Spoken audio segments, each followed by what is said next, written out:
کیا tailor master کو مزدور کا حق مارنے کا گناہ ہوگا؟ کیا کہتے ہیں آپ؟ حق رضا یہ ملکی قانون کا ایک حصہ ہے۔ شریعت کے اعتبار سے ایک مزدور کو جب اس کی پوری مزدوری دے دی گئی ہے تب اس کو زیادہ کچھ مانگنے کا حق نہیں۔ ہر ہفتہ جتنا کام ہوتا ہے اس کی مزدوری اس کو دے دیتے، یا ہر مہینہ جو اس کی تنخواہ طے ہے پوری تنخواہ اس کو دے دی جاتی ہے۔ اب سال میں ایک مرتبہ حق رضا کے نام سے جو لیا دیا جاتا ہے یہ ہمارے ہندوستانی قانون کا ایک حصہ ہے، شریعت کا حکم نہیں ہے۔ اس لیے بہتر یہ ہے کہ مزدور اس کا مطالبہ نہ کرے، ڈیمانڈ نہ کرے حق رضا کا۔ سیٹ اپنی مرضی سے دینا چاہے اور آپ نے مانگا نہیں ہے اور وہ دے رہا ہے تو آپ لے سکتے ہو، لیکن آپ کو مانگنے کا حق نہیں ہے۔ اس لیے یہ جو سوال ہے کہ وہ دیتا نہیں ہے، وہ نہیں دیتا ہے تو جانے دو، آپ کو مانگنے کا حق نہیں ہے، اور اگر بغیر مانگے وہ آپ کو دے رہا ہے تو آپ لے سکتے ہو۔ قضاء عمری کا طریقہ، قضاء عمری کا طریقہ یہ ہے کہ آدمی جتنی نمازیں اس کی باقی ہے وہ ساری نماز پڑھے۔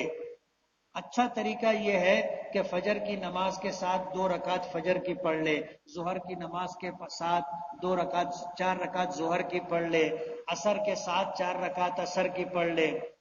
ایسے پڑھتا جائے تو انشاءاللہ جتنی نمازیں اس کے ذمے باقی ہیں وہ ادا ہو جائے گی۔ اور ظاہر بات ہے کسی کے ذمے زیادہ نمازیں باقی ہیں تو وہ مختصر نماز بھی پڑھ سکتا ہے کہ سورہ فاتحہ پڑھے، اس کے بعد قل هو اللہ پڑھ لے، انا اعطینا پڑھ لے، والعصر پڑھ لے، اور رکوع میں 1 مرتبہ سبحان ربی العظیم پڑھ لے، سجدے میں 1 مرتبہ سبحان ربی الاعلی پڑھ لے، اور التحیات جب پڑھتے ہیں آخری قاعدے میں تو اس کے بعد مختصر درود پڑھ لے صلی اللہ علیہ وسلم۔ دعا مانگنا ہو مانگ لے، ربی اغفر وارحم وانت خیر الراحمین، سلام پھیر دے۔ ایسی مختصر نماز بھی پڑھ سکتا ہے۔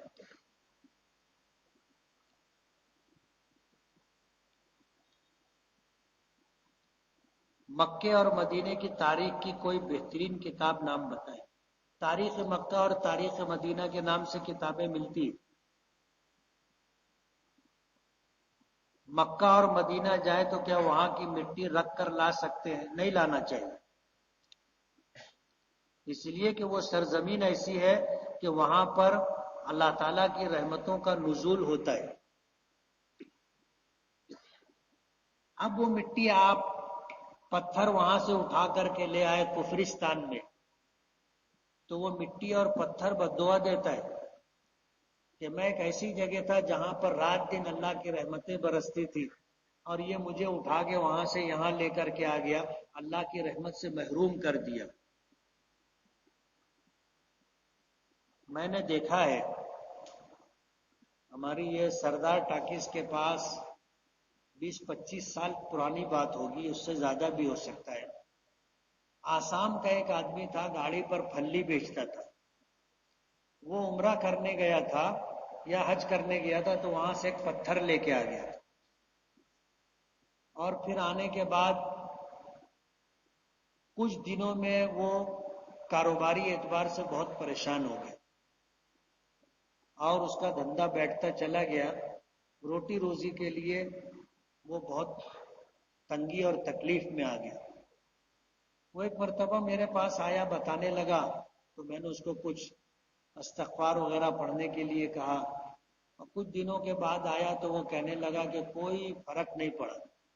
میں نے کہا تم جب کب سے ایسی تکلیف شروع ہوئی؟ بولے جب سے میں حج کر کے آیا۔ مطلب حج کر کے آنے کے بعد تو آدمی لالو لال ہو جاتا ہے، تو کیسے پریشان ہو گیا؟ کچھ کیا ہے کیا؟ تو بہت سوچ سمجھ کے بتایا کہ میں وہاں سے ایک پتھر اٹھا کے لایا، اور وہ پتھر ہمیشہ گیلا رہتا ہے۔ ظاہر بات ہے پتھر کیوں گیلا رہے گا؟ اس کو بھگائیں گے تو گیلا رہے گا، اور نہیں بھگائیں گے تو؟ لیکن وہ بولتا تھا کہ ہمیشہ گیلا رہتا ہے۔ تو میں نے کہا لا کے بتا۔ تو وہ پتھر لے کے آیا تو میں نے خود دیکھا تھا وہ پتھر گیلا تھا. میں نے کہا یہ پتھر رو رہا ہے, اس کی بددعا لگی ہے تجھ کو, یہ پتھر تو واپس بھیجوا, کوئی جانے والا ہوگا تو وہ لے کر کے جائے وہیں پر ڈال دے. تو اس نے ایسا ہی کیا تو بعد میں اس کے حالات ٹھیک ہو گئے. اس لیے وہاں سے مٹی پتھر اٹھا کے نہیں لانا چاہیے.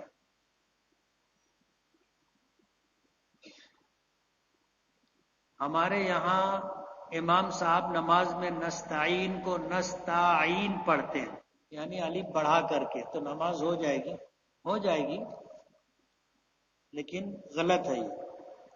دعا کے لیے ہاتھ اٹھانے کا سنت طریقہ کیا ہے؟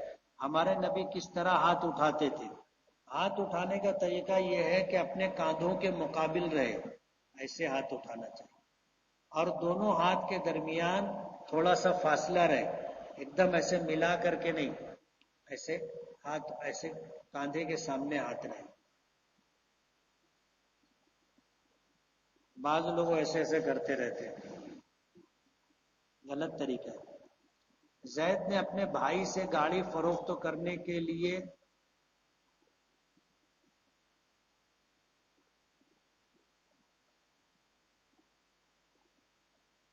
فروخت کرنے کے لیے 50,000 میں خریدی اور 70,000 میں بیچی, تو اوپر کا 20,000 زید کے لیے جائز ہے. اگر اس نے اپنے بھائی سے خرید لیا ہے 50,000 میں اور پھر 70 میں بیچا ہے تو 20 اس کا اپنا نفع ہے, جائز ہے اس کے لیے. اور اگر ایسا معاملہ نہیں ہوا تھا, یہ ہوا تھا کہ اللہ تیری گاڑی میں بیچ دیتا, اس سے پوچھا کہاں تک بیچنے کا, اس نے کہا کہ 50 تک بیچ دینا. اب اس نے 70 میں بیچا تو یہ جو 20,000 روپیہ ہے بیچنے والے کے لیے جائز نہیں ہے, وہ جس کی گاڑی تھی بھائی کی اسی کو دینا پڑے گا. وضو کے دوران اگر کوئی جگہ 4 مرتبہ دھو لی جائے تو کیا وضو ہوگا؟ ہو جائے گا, لیکن 1 مرتبہ دھونا فرض ہے, 3 مرتبہ دھونا سنت ہے, 4 مرتبہ دھونا اسراف فضول خرچی ہے, خلاف سنت ہے.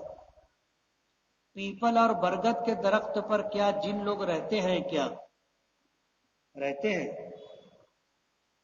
ان کا اپنا گھر نہیں ہوتا, وہ ہماری طرح گھر نہیں بناتے, وہ پہاڑوں پر رہتے ہیں, جنگلوں میں رہتے ہیں, درختوں پر رہتے ہیں. اس لیے حضور نے فرمایا کہ درختوں کے نیچے پیشاب پاخانہ مت کرو, اور جب کہیں جنگل میں کسی جگہ پیشاب کرنے کے لیے بیٹھو تو سوراخ میں بل میں پیشاب پاخانہ مت کرو, یہ بھی ان کے رہنے کی جگہ ہوتی. مجھے میرے ایمان کا پتہ لگانا ہے تو کیسے لگے گا؟ ایمان ہے یا نہیں ہے, یہ پرکھنے کا طریقہ یہ ہے کہ اگر گناہ اور برائی کھٹکے اور دل منع کرے تو اس کا مطلب یہ ہے کہ ایمان ہے, اور اگر گناہ کر رہے ہیں اور دل میں ذرا بھی کھٹک نہیں ہے تو یہ علامت ہے کہ ایمان نہیں.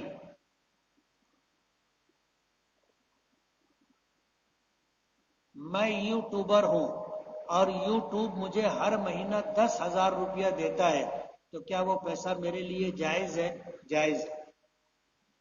گناہ سے بچنے کا کوئی وظیفہ بتائیے.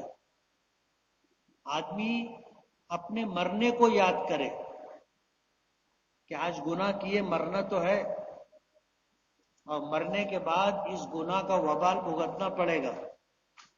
گناہ 2 طرح کا ہوتا ہے, گناہ بے لذت ہوتا ہے کہ گناہ کر لو لذت کچھ نہیں رہتی, جیسے کسی عورت کو ہم نے دیکھا, بری نظر ڈالی, کچھ مزہ آتا ہے؟ مزہ نہیں آتا, بلکہ اور بے چینی ہو جاتی ہے. کسی سے اگر ناجائز پیار ہو جائے تو رات میں نیند نہیں آتی, برابر ہے نا؟ کس کو تجربہ ہے؟ نیند نہیں آتی تو مزہ تو کیا ملے, آدمی سکون سے محروم ہو جاتا ہے. اس لیے وہ یاد کرے کہ گناہ گناہ ہے اور اس کا بھگتان ہے. سب سے اچھا گناہ چھوڑنے کا طریقہ یہی ہے. اگر بدن پر ناپاکی لگ جائے تو بدن ناپاک ہوگا یا نہیں؟ ہو جائے گا. ناپاکی لگے گی بدن ناپاک ہو جائے گا. ناپاکی دو طرح کی ہوتی. ایک ناپاکی وہ ہوتی ہے جو ناپاکی لگنے سے ناپاکی نہیں ہوتی. پیشاب پاخانہ کرنے سے، قے کرنے سے، ری خارج ہو جانے سے، خون یا پیپ زخم سے نکل جانے سے ناپاکی لاحق ہوتی ہے. یا ہم بستری کرنے سے، احتلام ہو جانے سے ناپاکی ہو جاتی ہے. تو احتلام اور ہم بستری کے علاوہ جو ناپاکی ہوتی ہے وہ وضو کرنے سے ختم ہوتی ہے. اور احتلام یا ہم بستری کیا ہو تو غسل کرنے سے وہ ناپاکی ختم ہو جاتی ہے. اس کے علاوہ دوسری ناپاکی وہ ہوتی ہے جو بدن پر لگنے سے، کپڑے پر لگنے سے ناپاکی ہوتی ہے. اس کو دھو لو تو ناپاکی دور ہو جاتی ہے. چاند کی رؤیت کیسے حاصل کی جاتی ہے؟ رؤیت کے معنی دیکھنا ہے. ظاہر بات ہے چاند کیسے دکھے گا؟ آنکھیں کھول کے دکھیں گے تو دکھے گا. اب اگر چاند آپ نہیں دیکھو گے تو کیسے دکھے گا؟ اس لیے چاند دیکھنا ہے تو چاند دیکھنے کے لیے آنکھیں کھول کے دیکھنا پڑے گا. میں حفظ کر رہا ہوں، اس سال میری تکمیل ہوگی اور اس کے بعد مجھے دارالعلوم دیوبند میں عالمیت کا کورس کرنا ہے، تو مجھے مدرسے حاضہ میں داخل ہے، اس کے لیے مجھے کیا کرنا ہوگا؟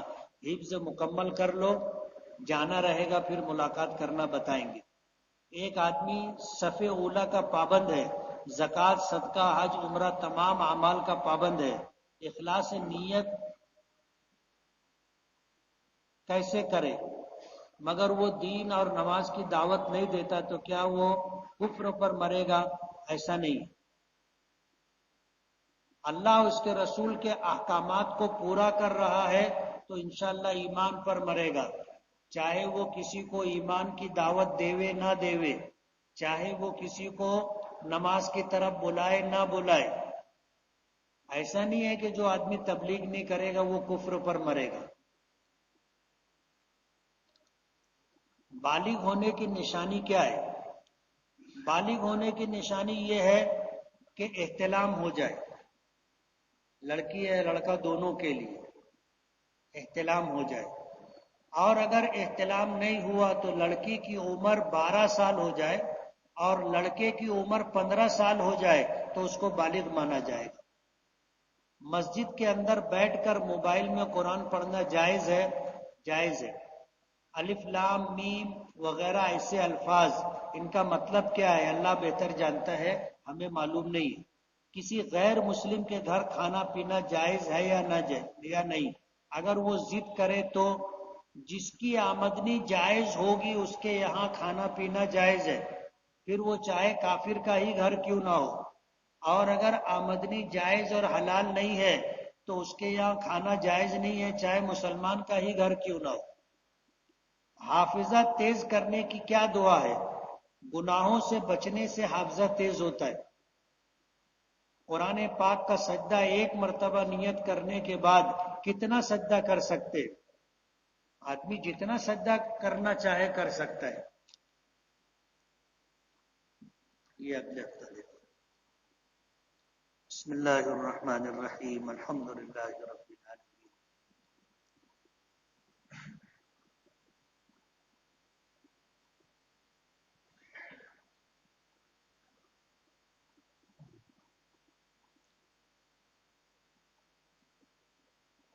برحمتک یا